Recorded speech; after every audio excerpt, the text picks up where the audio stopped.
नमस्कार, मैं डॉक्टर अर्चना राय, assistant professor Hindi, Hemvati Nandan Bahuguna राजकीय स्नातकोत्तर महाविद्यालय, नैनी, प्रयागराज।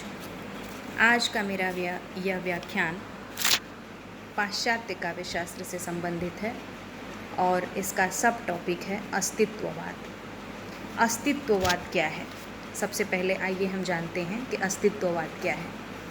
अस्तित्ववाद पाश्चात्य दर्शन की एक आधुनिक धारा है जिसकी शुरुआत फ्रांस में हुई, किंतु धीरे धीरे यह संपूर्ण यूरोप में व्याप्त हो गया। 1940 और 50 के दशक में यह संपूर्ण यूरोप में एक वैचारिक क्रांति के रूप में उत्पन्न हुआ। ज्यां पाल सार्त्र, अल्बर्ट कामू और इंगमार बर्मन आदि इसके प्रमुख विचारक हैं। अस्तित्ववादी विचारधारा यदि वास्तव में देखा जाए तो हीगल के आदर्शवाद और नियतिवाद की प्रतिक्रिया के स्वरूप में उत्पन्न हुई। नियतिवाद क्या है? नियतिवाद यह मानता है कि प्रकृति में चीज़ें पहले से निर्धारित हैं। प्रत्येक व्यापार कार्य और कारण के नियम के अधीन है, यानी हम जो भी कार्य करते हैं उसके पीछे कोई न कोई कारण होता है। इस सिद्धांत के अनुसार मनुष्य भी इस प्रकृति का एक क्षुद्र अंश है, अतः संसार में उसकी स्थिति भी पहले से निर्धारित है और उसकी कोई स्वतंत्र सत्ता नहीं है। वहीं दूसरी ओर आदर्शवाद यह मानता है कि चेतन मनुष्य ही इस संसार का केंद्रीय तत्व है और वह कोई भी कार्य अपने उद्देश्यों की पूर्ति के लिए ही करता है। अपने आदर्शों के अनुसार वही जीवन का निर्माण और विकास करता है। यानी हम देखते हैं कि नियतिवाद में मनुष्य जहाँ नियति के द्वारा परिचालित है, वहीं आदर्शवाद में उद्देश्यों के द्वारा नियंत्रित है।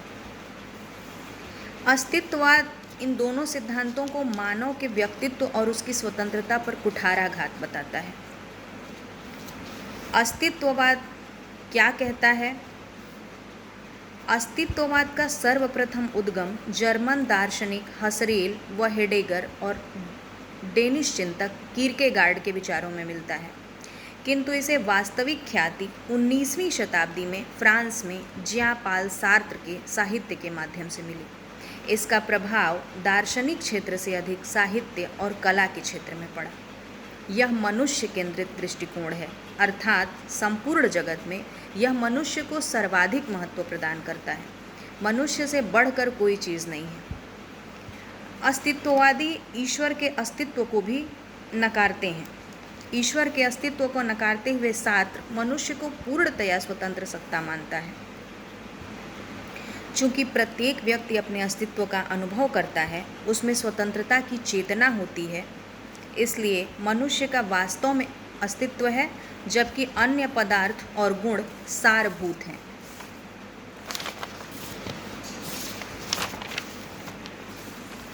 सार्त्र के बाद दूसरे महत्वपूर्ण विचारक के रूप में एल्बर्ट कामू का नाम आता है।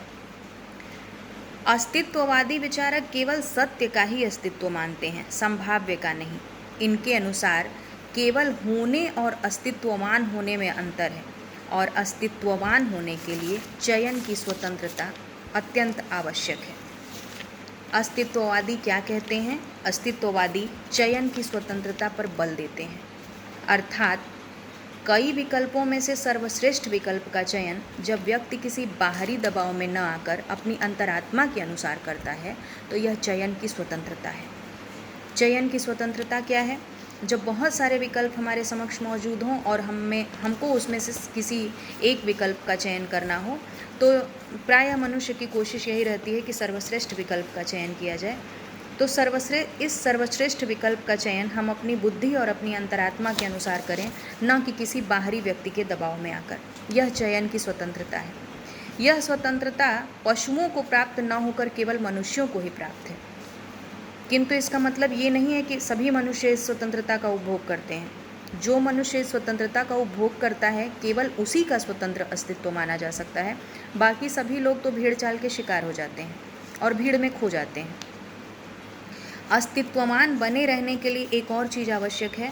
जो हम वास्तव में बनना चाहते हैं, वहाँ तक पहुँचने के लिए निरंतर निर्णय करते रहना आवश्यक है, ताकि मनुष्य निरंतर ऊंचाई को प्राप्त कर सके।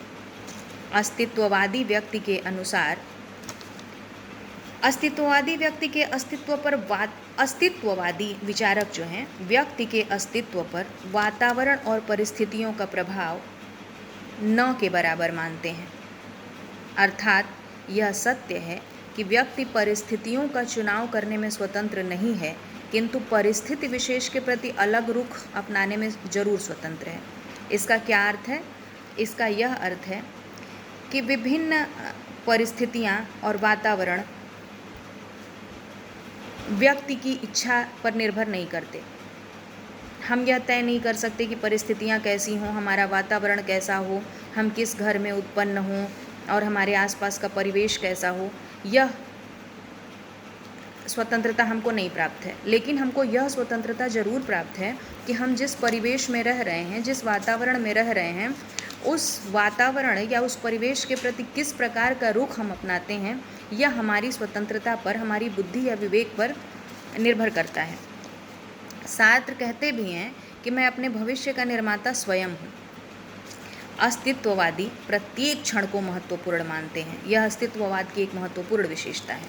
वो कहते हैं एग्जिस्टेंस प्रिसीड्स एसेंस, अर्थात अस्तित्व की स्थिति तत्व से पूर्व है और तत्व से तात्पर्य यहाँ भौतिक प्रकृति से है।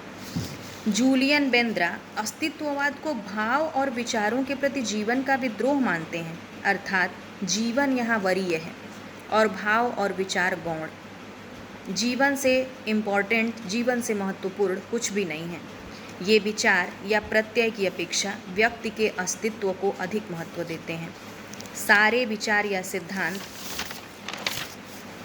व्यक्ति के चिंतन के परिणाम हैं। इसका अर्थ ये हुआ कि जितने भी सिद्धांत या जितने भी विचार संसार में मौजूद हैं, वो सब व्यक्ति की चिंतना के परिणाम स्वरूप हैं। जो भी कुछ व्यक्ति सोचता है, जो भी कुछ व्यक्ति अनुभव करता है, बाद में उसी को सिद्धांत का रूप दे दिया जाता है। तो इसका ये अर्थ है कि चिंतन करने वाला मनुष्य पहले आया अस्तित्व में और उसके विचार बाद में।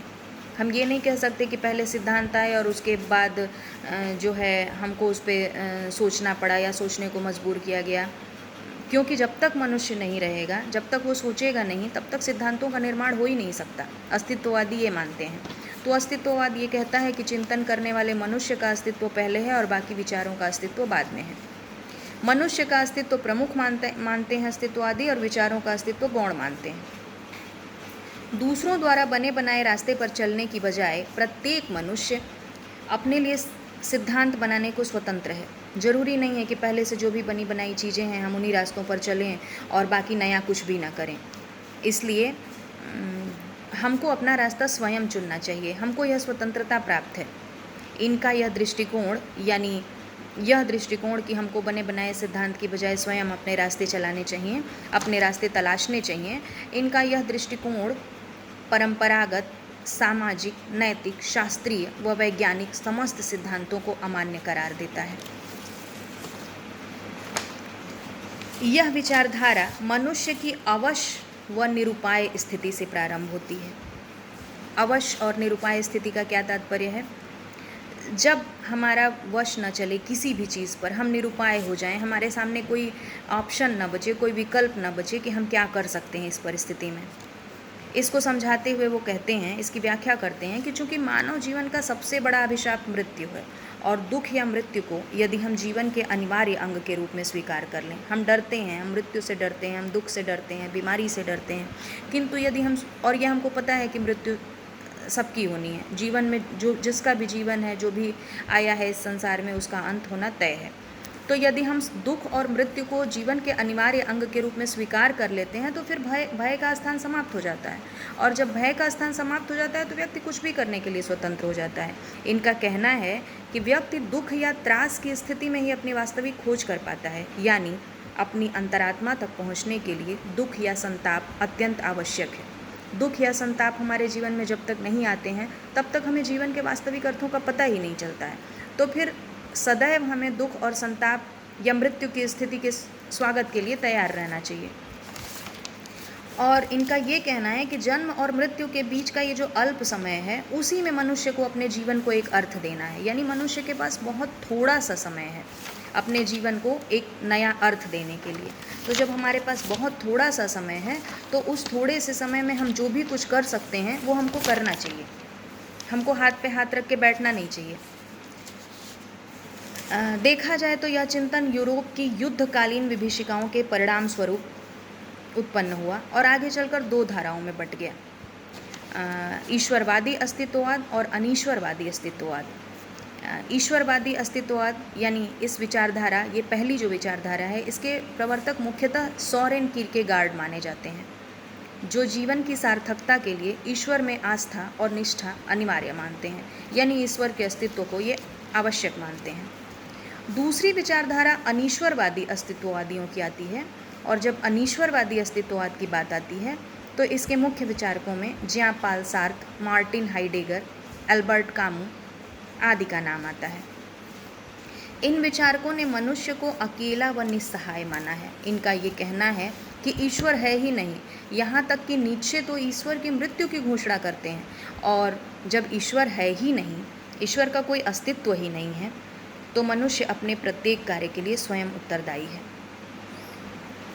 जब हम ईश्वर पे आश्रित हो जाते हैं तभी हमारे साथ यदि कुछ अच्छा है या खराब या गलत या सही होता है तो हम कहते हैं कि नहीं नहीं, ईश्वर ने हमारे साथ गलत किया, ईश्वर को ऐसा नहीं करना चाहिए। लेकिन जब हम ईश्वर का अस्तित्व ही नकार देते हैं तो फिर हम अपने स्वयं सारे कार्यों के लिए स्वयं उत्तरदायी हैं। सार्त्र तो संघर्ष को मानव जीवन का अत्यंत महत्वपूर्ण अंग बताते हैं, यानी संघर्ष मनुष्य के जीवन के लिए अत्यंत आवश्यक है। संघर्ष का मनुष्य के जीवन में अत्यंत महत्वपूर्ण स्थान है। दास्तायेवस्की ने तो कहा है कि यदि ईश्वर के अस्तित्व को मिटा दें तो फिर सब कुछ करना संभव हो जाता है, और जब सब कुछ करना संभव हो जाता है तो मनुष्य कुछ भी करने के लिए स्वतंत्र होता है। तो ये थी अस्तित्ववाद की प्रमुख बातें, अस्तित्ववाद के प्रमुख सिद्धांत, और चूँकि प्रत्येक व्यक्ति जो है कार्य करने के लिए स्वतंत्र है, अस्तित्ववान बने रहने के लिए स्वतंत्र है, और अस्तित्ववान बने रहने के लिए जो भी चीज़ें वो कर सकता है वो उसको करनी चाहिए अस्तित्ववादी विचारकों के अनुसार। तो हम यह मान सकते हैं या निष्कर्षतः हम यह देख सकते हैं कि अस्तित्ववाद वह महत्वपूर्ण दर्शन है जो व्यक्ति को स्वयं अपना निर्माण करने व अपना आदर्श स्वयं निर्धारित करने की स्वतंत्रता देता है। यह एक अत्यंत महत्वपूर्ण दर्शन है जो व्यक्ति को समस्त चीज़ों के लिए स्वयं उत्तरदायी बनाता है। यह अस्तित्ववाद की प्रमुख बातें हैं, यह अस्तित्ववाद का प्रमुख सिद्धांत है। तो यह था अस्तित्ववाद। इसके बाद हम पाश्चात्य काव्यशास्त्र के कुछ नए सिद्धांतों को लेकर फिर आपसे मिलेंगे। तब तक के लिए धन्यवाद।